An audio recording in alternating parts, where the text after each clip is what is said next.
현물 ETF로 인했던 상승장, 그게 한 번 더 있을 수 있다. 아크 인베스트가 말하는 구의 축적 자산으로서 비트코인 역할 더 커질 수 있다고 예상해 볼 수 있겠죠.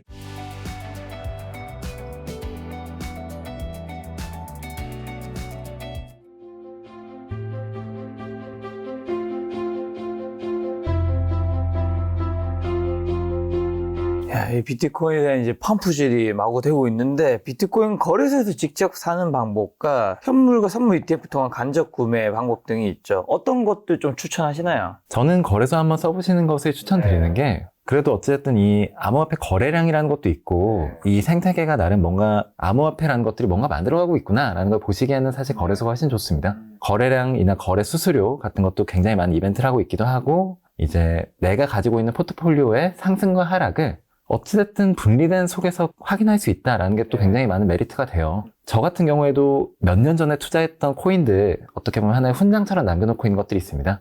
보시면 뭐 도지코인 같은 친구들, 비트코인 같은 친구들, 옛날에 투자했던 거 지금 보면은 뭐 몇백 퍼센트, 몇천 퍼센트 이런 친구들도 굉장히 많거든요. 이걸 보면서 내가 이 자산에 이때 투자했던 것이 과연 올바른 선택이었나, 옳지 않은 선택이었나, 이것을 보실 수가 있어요. 그러한 세상 속에서 내가 이 투자가 옳고 올바른지, 옳았는지 글렀는지 5년 뒤, 10년 뒤에 어떤 걸 보실 수 있는 하나의 기준으로서 삼으실 수 있기 때문에 암호화폐 거래소 한번 써보시고 여기서 거래해보시면 좋을 것 같습니다. 자, 많은 분들이 그럼 걱정하시는 비트코인 다운될 가능성. 갑작스레 이제 몇 년 뒤에, 이건 아니었습니다, 여러분. 이건 투기성 자산입니다. 앞으로 없애도록 하겠습니다. 소멸될 가능성 있나요? 저는 그거는 없다라고 얘기 드리고 싶습니다. 지금 세상에 비트코인이 사실 굉장히 많은 채굴 노드라는 거에 대해서 운영이 되고 있는데, 비트코인은 결국 우리가 화폐라고 생각을 하지만 이게 결국 하나의 네트워크예요. 이 네트워크 속에서 이 비트코인이라는 형태로 존재하는 자산, 가치, 화폐와 같은 것들이 사람들 사이에서 왔다 갔다를 할 때 그거를 누군가가 이 네트워크를 운영시켜 줌으로써 그 보상으로서 채굴, 코인을 받음으로써 데이터 센터를, 이 네트워크 센터를 대신해서 운영해준다라고 볼 수가 있는 거죠. 근데 그 네트워크 노드가 지금은 굉장히 전 세계에서 운영이 되고 있기도 합니다. 그리고 몇 년 전에 이제 비트코인 채굴을, 비트코인 노드 운영을 이 중국에서 금지를 하면서 굉장히 비트코인이 하락했던 이슈가 했는데요. 그런 과정을 거치면서 중국이라는 나라에서 이 비트코인 채굴, 네트워크 운영을 금지했음에도 불구하고 비트코인은 살아남았습니다. 그런데 비트코인은 이미 미국에서 자산성을 인정받았죠. 채굴을 금지할 이유는 이제 없어진 겁니다. 미국에서도 채굴을 할 수 있고 한국에서도 할 수 있고 전 세계 어느 곳에서도 전기가 생산되는 곳에서는 이 네트워크를 운영할 수 있는데, 갑자기 모든 사람들이 우리 운영 안 할래 라고 하면서 비트코인 네트워크 운영을 중단한다 라는 것이 비트코인 영원된다 라는 것과 같은 논리인 거예요. 과연 이 모든 사람들이 나는 비트코인 채굴 이제 안 할래 라고 하고 포기하겠다 라고 생각을 하신다, 그렇다면 비트코인 영원될 수 있습니다. 그러면 비트코인 투자 안 하셔야 되고요. 그 모든 사람들이 분산해서 노드를 운영하고 있고 네트워크를 운영하고 있고 그 다른 사람들이 나가게 된다면 결국 다른 사람들이 채굴했을 때 리워드도 커지죠. 그 채굴 풀 속에서 자신이 가지는 비중이 높아지기 때문에 그들이 가질 수 있는 리워드의 가능성은 높아집니다. 그러면 누군가는 나갔지만 누군가는 채굴을 유지할 동기, 요인이 높아지는 거고요. 이러한 상황 속에서도 그래도 나는 비트코인 결국 누군가는 채굴 안 하고 모두 없어질 거야 라고 생각을 하신다면 영원될 수 있고 투자 안 하셔야 되죠. 그럴 가능성이 낮다, 없다고 생각하시면 영원할 가능성은 없습니다.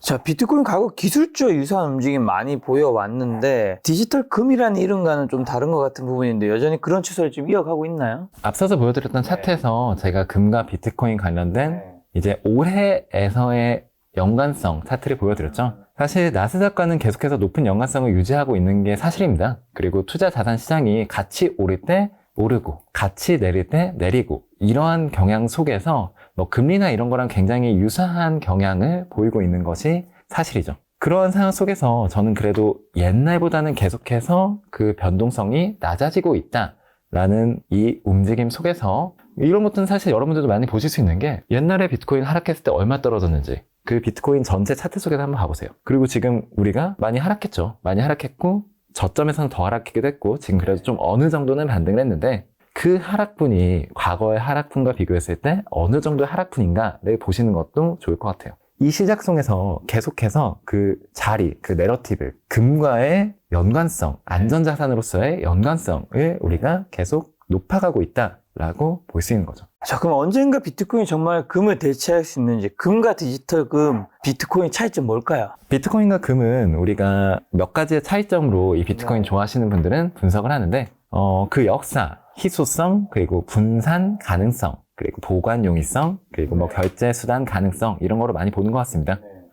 지금 보시면 비트코인이 사실 이 금과의 경쟁 속에서 가장 부족한 것이 이 그 자산의 역사죠. 이것 때문에 사실 굉장히 많은 분들이 비트코인, 나 투자해도 되나? 라고 생각을 하시는 것 같기도 해요. 비트코인은 만들어진 지 약 17년 정도가 지났고, 금은 사실 인간의 역사에 항상 함께했던 자산입니다.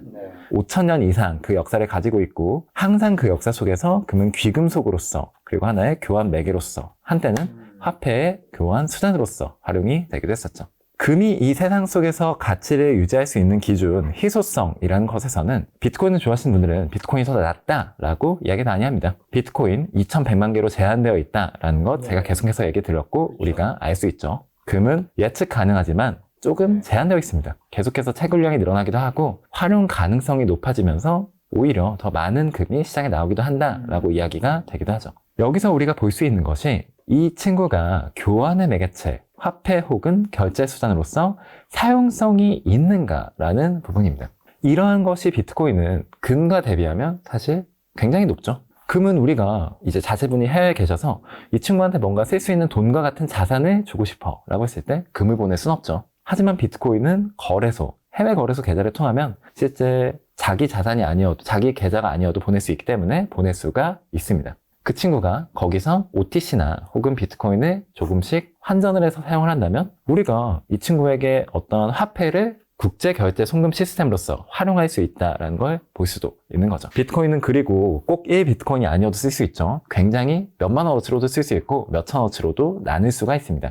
보관, 그는 금과 같이 꼭 현물 보관이 아니더라도 내가 뭐 거래소에 보관할 수도 있고 하드웨어 내 거로 들고서 보관할 수도 있고, 이 부분은 또 이제 좋아하시는 분들도 있고 나빠하시는 분들도 있는데, 누군가는 이제 뭐 돈 세탁이나 이런 부분에 악용될 수 있는 사례가 있어서 나는 안 좋다라고 본다고 하시는 분들도 있지만, 어찌됐든 세계 시장 속에서 활용성이 있는 부분이 있긴 하다라고 볼 수 있는 부분이죠. 금 같은 경우에도 내가 실물 금을 산 다음에 어딘가에 보관을 해. 그리고 그거를 나중에 누군가에게 줘. 라고 한다면 우리가 그걸 트래킹하기도 어렵기도 한데, 금은 그게 더 용이하고 쉽게 할 수 있다. 비트코인이. 네. 그리고 마지막 현물 ETF가 승인되었다라는 것은 결국 이 미국 시장에서 전 세계 어떤 스탠다드 시장에서 그 자산성이 인정받았다라는 것을 우리가 알 수 있다라는 것을 의미하는 거죠. 이러한 특성 차이 속에서 금이 비트코인 대비 아쉬운 부분이 분명히 있고 이러한 아쉬움, 이러한 비트코인의 장점 때문에 더 많은 분들이 비트코인을 조금씩 믿어가는 미래가 올 것이다 라는 것이 비트코인을 투자하시는 분들의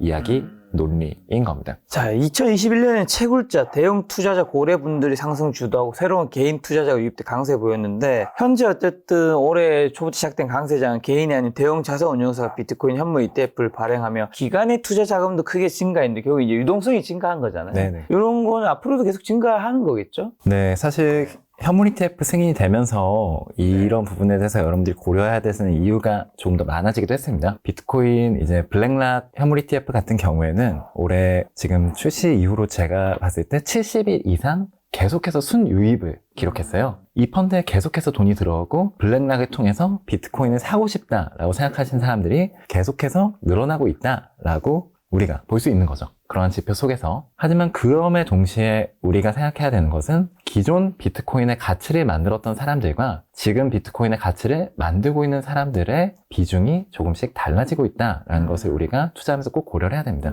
예를 들어서 10년 전에 비트코인 투자하셨던 분들은 뭐 비트코인에 대해서 믿는 사람들, 큰 믿음을 가지고 있는 사람들이 더 많았겠죠. 비트코인이 일반 투자 시장으로 편입이 되면 될수록 이 비트코인에 투자하고 계신 분들이 저와 같이 비트코이너 분들 같이 비트코인에 대한 깊은 믿음을 가지고 있지 않은 분들의 비중이 계속해서 늘어나고 있는 겁니다. 그러면 그러한 사람들이 이 투자 선택을 할 때 어떠한 것을 지표로 삼고 어떠한 것을 자기들의 투자 근거로 삼을 것이냐에 우리가 봐야 하는 이유가 계속해서 늘어나고 있는 거죠. 자, 2021년에 비트코인 가격이 급등했을 땐 기준금리 인하라 양적 완화라 넘쳐나는 돈이 가상자산 시장에 유입된 게 좀 큰 역할을 했는데, 지금 올해 금리 인하가 계속 미뤄지면서 이제 기술주든 비트코인도 영향을 받고 있는데, 어쨌든 금리 인하 뭐 올해 하반기든 뭐 내년이든 이제 여기서 뭐 금리가 더 높아진다고 말하신 분은 없으니까요. 어쨌든 내려가는 속도와의 문제지 방향성을 정해진 거니까. 금리 인하 앞으로 하게 되면 어떤 영향이 좀 있을까요?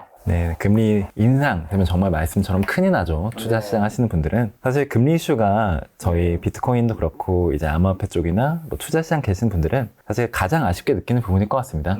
올해. 왜냐면 작년까지만 하더라도, 올해 초까지만 하더라도 그 연준도 그렇고 제롬 파월 연준 의장도 계속해서 우리는 금리를 내릴 준비를 하고 있다라고 이야기를 했거든요. 금리는 사실 정말 모든 투자 자산의 적이죠. 그렇죠. 모든 투자 자산, 특히 저희가 많이 관심을 가지는 주식이나 이 영상 보시는 분들 암호화폐도 관심이 있으실 텐데 결국 그 투자 자산은 금리를 이겨야 됩니다. 그렇죠. 금리보다 높은 수익률을 기대할 수 있어야지 우리가 투자를 하죠. 여기에 투자를 하는 거죠. 금리가 높아지면 경쟁자가 계속해서 힘이 세지는 건데 결국 그래도 이 투자 시장 그리고 이 미국 경제 같은 경우에는 금리를 계속해서 언제 늦출까를 계속해서 고민을 하고 있을 거라고 저희는 그리고 일반적으로 생각을 하고 있습니다. 물가 상승률 분기 전망 같은 걸 보시더라도 이제 계속해서 이 물가 상승률 굉장히 높이 올라갔을 때는 거의 7%, 6% 이렇게까지 올라갔던 이 물가 상승률이 지금은 그래도 많이 내려와서 3%에서 4% 사이 그리고 연준의 목표치인 2%를 향해서 계속해서 내려가고 있는 모습을 여러분들이 보실 수 있죠. 실제 최근에 발표됐던 연준 점도표에서도 연준은 우리는 계속해서 금리를 내릴 것이다 라고 이야기를 하기도 했었습니다. 결국 이러한 기조 자체는 연준이 이미 보유하고 있는 것이고 최근에 이제 인플레이션 지표나 이런 것들이 조금 부정적으로 나와서 약간 그 시간이 지연될 수 있겠다라고 우리가 생각을 할 수 있겠지만 결국 금리는 내려갈 것이다 라고 우리가 생각을 해야 되는 거죠. 자, 국내 비트코인 현물 ETF는 언젠가 허용될까요? 네, 국내 비트코인 ETF도 사실 근거가 부족하다라고 저는 많은 분들이 생각하고 있는 것 같습니다. 왜냐면 사실 미국 시장이 이미 이제 글로벌 시장에서의 어떤 투자 시장, 자산의 스탠다드로서 작용을 하는데 미국 시장에서도 이미 승인이 됐고 이 게리 갠슬러 의장 암호화폐 투자 관심 많으신 분들은 많이 아실 텐데 맨날 암호화폐에 대해서 부정적인 얘기만 하시는 이 사람도 비트코인에 대해서 어쩔 수 없다. 이거는 자산이 맞다라고 판단을 한 것이기 때문이죠. 저는 이제 국내 비트코인 현물 ETF가 아마 올해 7월 정도가 분기점이 될 거라고 예상을 하는데 국내 7월에 이제 가상자산 관련된 이제 가이드라인이 발표가 됐나라고 예정이 되어 있습니다. 그리고 5월에 이제 이복현 금감원장님이 이제 SEC 게리 갠슬러를 직접 만나서 비트코인과 관련된 암호화폐와 관련된 자산성에 대한 이야기를 해보겠다라고 이야기를 하시기도 했었죠. 그런 과정 속에서 아마 7월에 이제 관련 제도들이 정비가 되고 이야기가 되면서 국내 금융사에서도 이제 현물 ETF 할 수 있는 가능성이 조금 높지 않나라고 개인적으로 전망을 하고 있고 그런 부분에서 이제 비트코인 현물 ETF가 승인이 된다면 이제 말씀 주셨던 거래소 이용하기 조금 어려우신 분들 혹은 관심이 있는데 어떻게 해야 될까 고민하시는 분들의 자금 유입도 조금 기대해 볼 수 있지 않을까라고 생각을 하고 있습니다. 최근에는 그리고 홍콩에서 이제 비트코인 현물 ETF가 승인이 되고 했는데요. 중국 시장이 이제 어떤 분들은 이제 홍콩이 중국 시장의 어떠한 금융상품, 투자상품의 테스트베드다라고 이야기하시는 분들도 많아요. 중국이 이제 비트코인에 대해서 오피셜로 금지를 했지만 그리고 그게 암호화폐 시장에 굉장히 큰 하락을 불러왔었지만 미국과 같은 국가에서도 저런 암호화폐와 같은 부분에 대해서 개방된 정책을 가져가려고 하고 있기 때문에 조금씩 열어보는 건 어떨까라고 고민을 하고 있지 않나라는 것이 제가 저번 달에 홍콩에 다녀오기도 했는데 그런 때 느낀 현재 분위기 같은 거였던 것 같습니다. 중국에서 열면 정말 큰 돈이 들어오겠네요. 정말 큰 호재가 될 수 있을 거고 그러면 아마 우리가 지금 보고 있었던 현물 ETF로 인했던 상승장 그게 한 번 더 있을 수 있다. 아크 인베스트가 말하는 부의 축적 자산으로서 비트코인 역할 더 커질 수 있다고 예상해 볼 수 있겠죠. 그럼 미국의 증권당국이 이제 말씀하신 SEC가 비트코인 현물 ETF에 이어서 이더리움 현물 ETF 승인할 가능성은 있을까요? 단언하기는 정말 어렵긴 하지만 저는 정말 얼마 안 남았거든요. 5월에 그게 1차 기일이 있다. 이번에는 뭐 안 될 것 같지만 다음엔 가능할 것 같다 얘기하시는 분도 많더라고요. 점차 추세를 보셔야 된다라고 저는 이야기 드리고 싶어요. 이번에는 조금 저도 어렵다고 보고 있는 게 저번에 이제 비트코인 현물 ETF가 승인될 때쯤 관련된 기사 한번 찾아보시면 그때 12월, 1월 이렇게 해가지고 SEC와 금융사들이 비트코인 현물 ETF 승인에 대해서 이야기를 나눴다, 회의를 했다, 프라이빗 미팅을 했다라는 기사들이 정말 매일같이 쏟아졌습니다. 그 이유는 무엇이냐면 이 SEC가 실제로 준비를 하고 있었다라는 걸 의미하는 거죠. 자기들도 보니까 이거 1월에는 더 이상 미룰 수 없을 것 같아. 그러니까 금융사들한테 야 너네 이렇게 하면 안 돼. 이거 이렇게 이거 기준으로서 제시해주고 너네는 이거 어떻게 생각하냐라는 걸 계속해서 들어야지 이 상품이 실제 승인할 수 있는 기반이 될 수 있었던 거죠. 근데 최근 뉴스들을 보시면 이 이더리움 현물 ETF에 대해서 금융사와 SEC가 이야기를 나눴다라고 하는 뉴스가 저는 확인할 수 있었던 기사가 거의 없었습니다. 이게 무엇을 의미하냐면 아직까지는 현물 ETF 승인을 고민하지 않고 있지 않나라고 저희가 예상을 해보고 있는 상황인 거죠. 그리고 러시아나 우크라이나 전쟁, 이스라엘 하마스 세계 곳곳 전쟁이 이제 계속 끊이지 않고 있는데 비트코인 가격도 이때 뭐 변화들이 좀 있었나요? 네, 러시아 우크라이나 전쟁 때는 조금 그래도 이 암호화폐를 활용한 긍정적인 사례들이 나오기도 했고, 예를 들어서 우크라이나 같은 경우에는 실제 암호화폐를 통해서 전쟁 기부금을 받기도 했습니다. 이제 전쟁 피해 회복을 위해서 저희가 글로벌에 계신 굉장히 많은 분들이 우리에게 어떤 지원을 해주시는 분들이 있다면 비트코인 혹은 암호화폐를 통해서 지원을 해주세요 라고 했고, 많은 돈이 실제로 기부가 되기도 했었던 거죠. 그런 부분에서 어떻게 보면 이 세상 속에서 이 암호화폐가 할 수 있는 역할을 조금 강조할 수 있는 사례가 되었고, 이스라엘 하마스 전쟁에서는 사실 저 뉴스가 처음 나왔을 때 비트코인이 하루 만에 급락했습니다. 그런 부분에서 아마 저는 차이가 좀 있다고 보는 게, 일반 투자 자산으로서의 역할, 일반 투자 자산, 위험 투자 자산이라고 생각하시고 이 비트코인을 투자하신 분들이 조금 많아지고 있다는 걸 보여주는 사례다라고 생각을 해요. 현물 ETF 승인도 됐고 일반 투자 자산이 많아졌으니까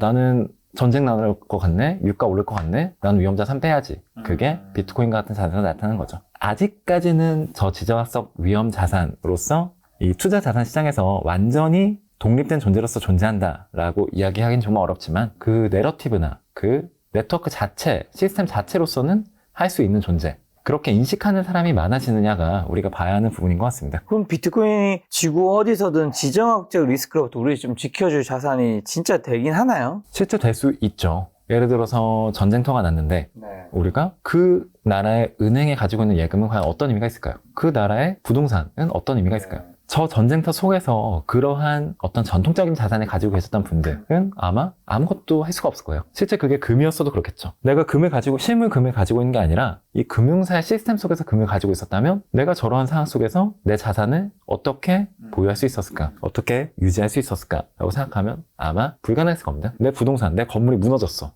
이거는 뭐 말할 바도 없이 그냥 내가 가진 자산이 그냥 없어진 게 되는 거죠.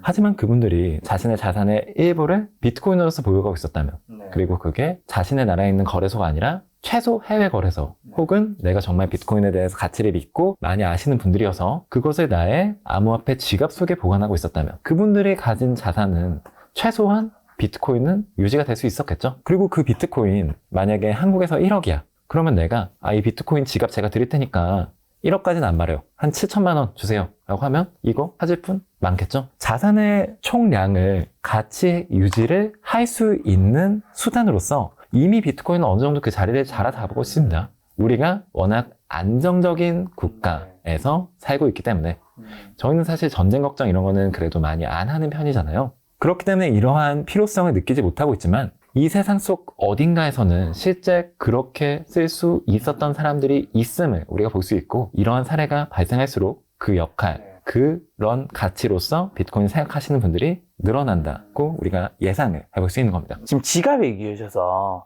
그러면 이제 국내 뭐 비썸이나 업비트든 그런 데서 거래해서 비트코인 가지고 계신 분도 있을 거고, 아니면 해외 거래소도 있을 텐데, 이거 지갑으로는 어떻게 옮기는 거예요? 사실 지갑에 안 옮기면, 여기 업비트나 뭐 비썸에 내가 비트코인 사놓은 게 있으면 이거 사실 해외로 못 들어간 건 똑같은 거잖아요. 네, 그렇습니다. 어떻게 지갑으로 옮겨요? 국내 거래소 같은 경우에는 이제 KYC라고 당신의 고객을 알아라. 이 지갑이, 나가는 지갑이 당신의 지갑이 아니면 절대 빼낼 수 없어요 라는 기준을 굉장히 어렵게, 굉장히 세팅을 빡빡하게 해놨습니다. 그래서 여러분들이 만약에 거래소에서 산 비트코인 혹은 암호화폐를 여러분들의 지갑으로 옮기시고 싶으시면 이 지갑이 저의 지갑이에요 라는 인증 절차를 거래소에게 직접 해주시고, 그 거래소에서 이거는 이 사람 지갑이 맞네요. 그러면 우리는 여기로 빼드릴게요. 그리고 그런 이력을 다 남기면서 해주실 수가 있죠.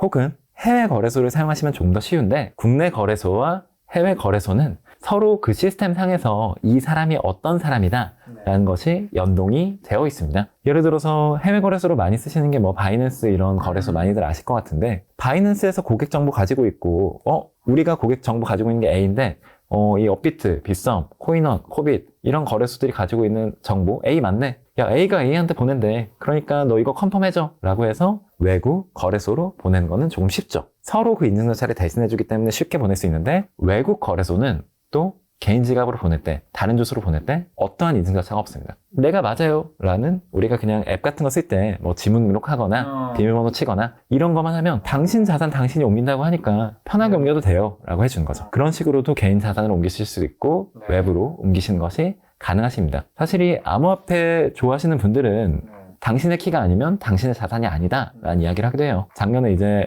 해외 거래소 중에 FTX라는 거래소가 있었는데 이 거래소가 무너지면서 정말 많은 분들이 그 자산을 잃기도 하셨었죠. 그러니까요. 거래소에 있는 자산은 결국 우리가 일반적으로 생각하는 금융사에 찍히는 자산, 이 비트코인이 처음 낳은 가치에는 어떻게 보면 반하는 자산입니다. 내가 내 비트코인이 아니라 나라에서의 거래소한테 야, 너 얘 출금시키지 마 라고 하면 거래소가 어떻게 그걸 막겠어요? 너 이거 지갑으로 옮겨주지 마 라고 하면 막을 수가 없죠. 그럼에도 불구하고 우리가 옮길 수 있는 방법이 있는 자산이다라는 것이 이 비트코인의 근근 가치고 그런 면에서 개인 지갑에 옮겨서 보관을 하시는 분들도 굉장히 많습니다. 자, 오늘 이제 기자님 모시고 비트코인 지금 사서 평생 투자하는 법, 요책에 대한 여러 가지 질문 좀 드려봤는데 2024년 비트코인 투자 포인트랑 눈여겨봐야 될 변수 좀 한번 찝어주신다면요. 여러분들은 제가 이 책을 쓰면서 말씀드리고 싶었던 것은 우리가 왜 비트코인이 하나의 미래 패러다임으로서 하나의 새로운 섹터로서 생각할 수 있는 존재인가 라는 것을 최대한 공감하셨으면 좋겠다라는 생각에서 글을 많이 썼던 것 같아요.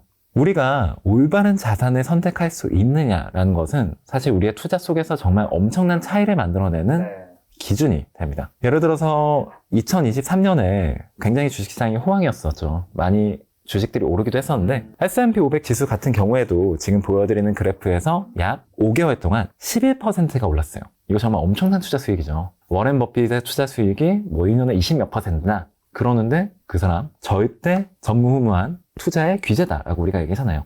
그런데 여기서 여러분들이 보셔야 하는 거는 이 S&P 500 투자 상승 중 저 7개의 회사가 상승의 53%를 차지했다라는 겁니다. 나머지 493개의 회사는 사실상 0%의 상승을 보였다라는 거죠. 뭘 사는 게 굉장히 중요하다는 거죠. 무언가를 사느냐라는 게 정말 중요한 겁니다. 우리가 시장의 흐름에 탑승한다라고 하지만 결국 그 시장에서 상승을 이끌어내는 그룹은 이 시장의 내러티브, 이 시장의 섹터, 올바른 투자 자산이 될 수 있었던 건들이기 때문인 거죠. 저 친구들이 이끌었던 섹터, 공통적으로 우리가 볼 수 있는 것은 아마 작년이었으면 AI, 인공지능이었을 것 같습니다. 저 기업들 모두 인공지능 분야에서 굉장히 많은 데이터를 가지고 있기도 하고 자기들이 뭘 하기도 했고 각자 나름의 내러티브가 있는 기업들인 거죠. 결국 그래서 우리는 이 시장 속에서 단순히 흐름에 탑승하는 것이 아니라 이 시장을 이끌어갈 내러티브 혹은 미래, 더 많은 가치를 가져갈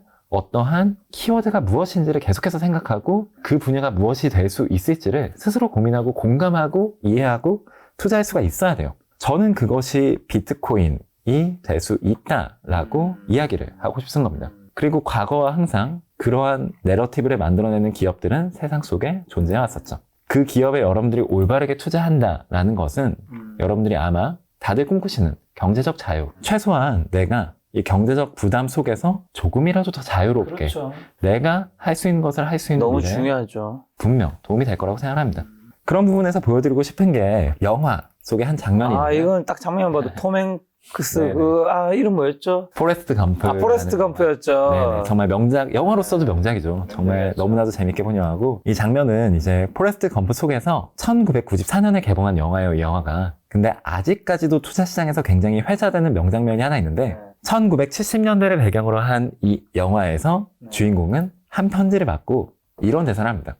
중위님께서 내 돈을 관리해 주셨는데 무슨 과일 회사에다 투자를 했다면서 우린 이제 돈 걱정할 필요가 없다라고 이야기를 해주시더군요. 애플 라고 로고가 하는 거예요. 있죠. 그게 바로 애플 컴퓨터였었던 거죠. 이 영화 속 중위님이 투자한 회사가 바로 애플 컴퓨터입니다. 한때 과일 회사라고 불렸던 이 회사는 지금 세계인들의 삶을 바꾸고 이 세계 속에서 누구나 세계 최고 기업이다라고 말하는 존재가 됐죠.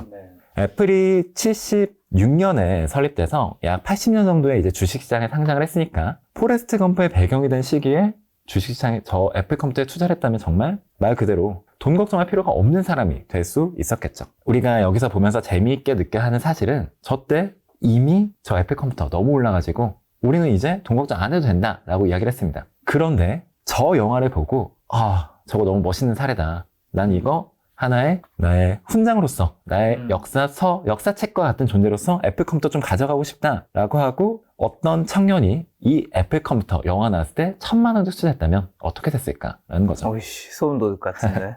1994년 10월 저 애플 컴퓨터의 주가는 주식 분할에 반영해서 약 0.3달러에 불과했습니다. 최근에 제가 이 애플 컴퓨터 주식 봤을 때 약 172달러에 있었죠.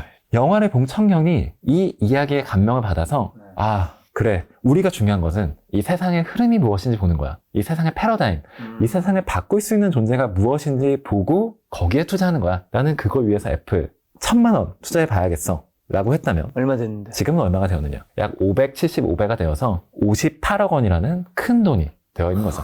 저 이 영화 봤는데 몇 번이나 봤는데.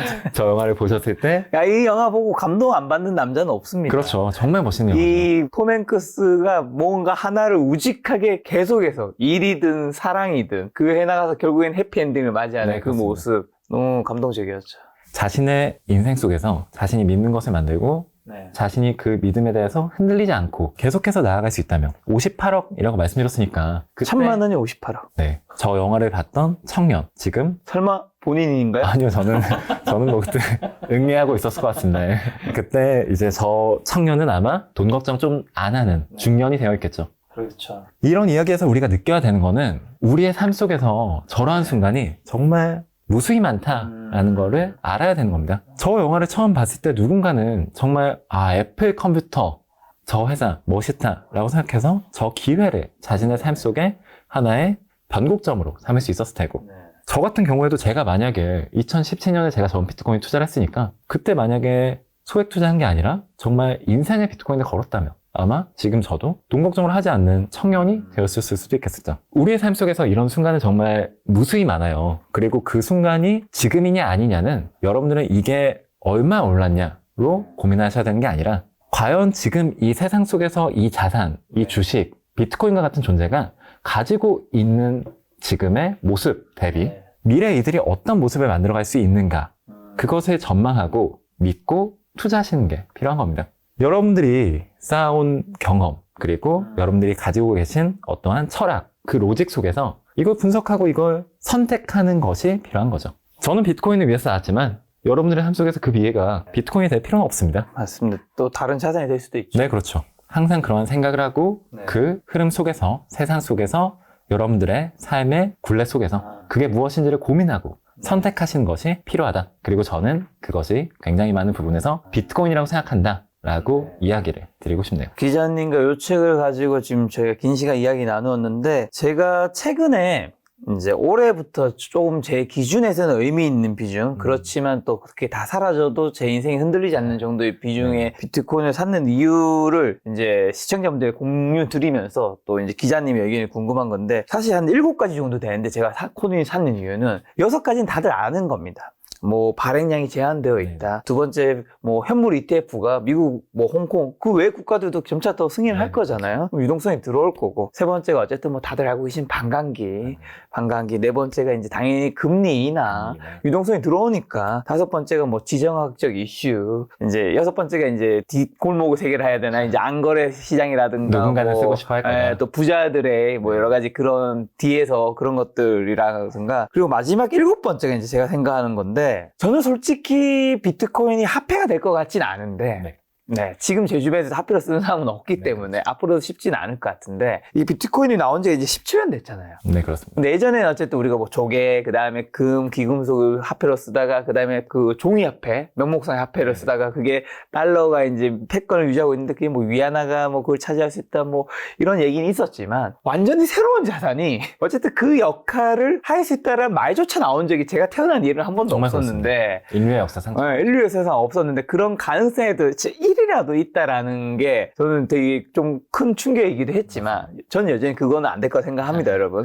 하지만 중요한 거는 제가 생각했을 때 이게 좀 말이 안 된다 생각하는데 전 세계에서 굉장히 많은 사람들이 비트코인이라는 거를 투자하고 있고, 그리고 지금 제 주변만 해도 이제 빵원이 된다고 생각하시는 분이 없어요. 방언이라 생각하시는 분은 없죠. 네. 이게 2억, 3억 얼마 할지는 잘 모르겠는데, 불과 2, 3년 전만 돌아 생각해도 빵원 될 수도 있어. 방언 될 수 있다고 했습니다. 네. 이 얘기 굉장히 많이, 주변에도 이 얘기가 없어졌더라고요. 그러니까 많은 사람들에게 정말 완전히 새로운 자산이 말도 안 된다고 생각할 수 있는 이 디지털, 어떻게 보면 안 보이는 자산이 앞으로도 제가 생각했을 때 몇백 년 지나도 이런 새로운 자산이 나타나서 사람들의 투기든 투자 자산으로 인정받아서 있을 수 있을까에 거의 없지 않을까? 네, 정말 맞는 라는 저는 그 생각이 들어서 사실 이 7번째 이유 때문에 저도 코인을 샀거든요. 네. 다른 거 안 샀습니다. 비트만. 요 7번째, 나머지 6개는 다들 아시는 거니까 네. 저희 7번째 이유에 대해서는 좀 어떻게 생각하세요? 저도 정말 공감합니다. 그게 사실 좀 말이 안 되는 거 일이 벌어진 것 같아요. 이런 존재가 말이 안 되죠. 누군가가 그 달러 패권의 존재를 대적하는 존재가 될 수 있을 것이다라고 말했을 것인가. 그리고 말씀드리니까 저도 생각나는 게 제가 2017년 처음 투자를 했었죠. 그때 사실 어디 가서 제가 비트코인 투자한다라고 말하기가 말 못하죠. 네. 저 친구 뭐 도박하나 보다 너 그거 왜 해? 이런 얘기를 했었죠. 하지만 지금은 어떤가요? 인식이 너무 많이 바뀌었어요. 지금은 아마 비트코인 투자 이렇게 오래 했다라고 하면은 어떻게 하는 겁니까? 왜 비트코인 사세요? 라는 질문을 아마 많이 하실 겁니다. 우리는 그러니까 이제 이런 고민을 해야 되는 거죠. 지금 비트코인은 17년 동안 말씀처럼 그런 자신만의 역할을 0에서 1로 만들었어요. 이미. 0에서 1이 됐으면 아마 모두가 부정할 수 없을 겁니다. 그렇죠. 그렇기 때문에 영원되지 않을 것이다 라고 지금은 우리가 생각을 하는 거죠. 5년 뒤에는 어떻게 될까요? 그러니까요. 10년 뒤엔 어떻게 될까요? 5년 뒤를 꼭 갔다 와보고 싶습니다.